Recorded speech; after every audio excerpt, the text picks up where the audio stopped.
mat. Here, mat. Bed.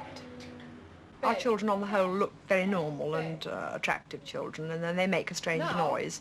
And this is somewhat repellent to certain people. And I think there tend to be two responses. On the one hand, deaf, therefore dumb, which is of course not true. Dumbness comes simply because the child doesn't hear the sounds and can't speak.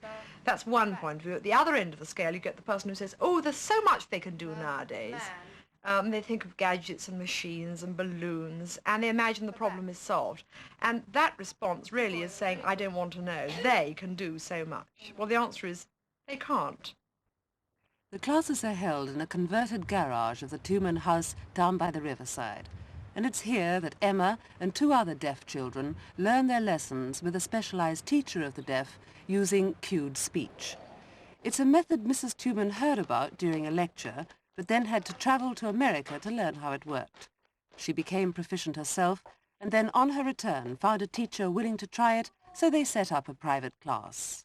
Cued speech is a way of making sounds that look alike on the lips appear different for a deaf person. Can I give you an example? Please. If I say pat, mat and bat silently, you won't be able to tell the difference between them. A deaf person finds it very difficult to distinguish between these, in fact impossible without additional help. Now, with cued speech, you give a little hand signal to indicate which of the sounds you're using. So, for instance, that is p, that is m, and that is b. So if I go bat, you'll know that I'm saying bat rather than.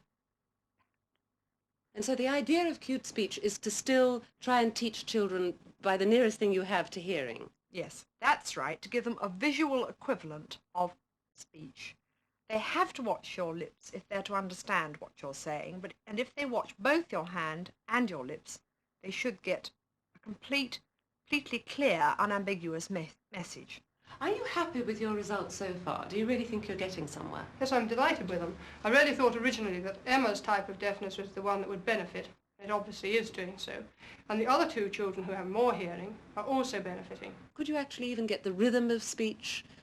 Yes, very much so. That's one of its rather interesting and clever features. You can say, for instance, instead of saying this is a bowl, you can say this is a bowl, as we would say it. This is a bowl, for instance. You can get the normal rhythm of speech. You don't just cue individual words like that. You cue it rhythmically. So the child has a visual equivalent of the speech rhythms that we normally use. The bed. Good. Show me the man. Show me the bed. Show me the bat. Deaf children have little trouble learning nouns. It's the linking words like and, but, with, was that can't be demonstrated by just pointing. This is a problem that could be overcome with cued speech. Can you give me an example of how the linking words can be confused?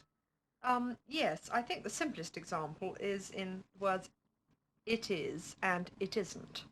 If I say it is raining, it isn't raining.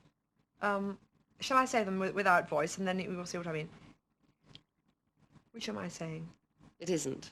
No, I'm saying it is raining. Oh, I do see what you mean. And yes. there you have precisely the opposite meaning, but the little "nt," which shows that you're using a negative form, you're denying something, just isn't visible. Well, now, why is it that, to me, cued speech is completely new, and I'm sure it probably is to most of our viewers?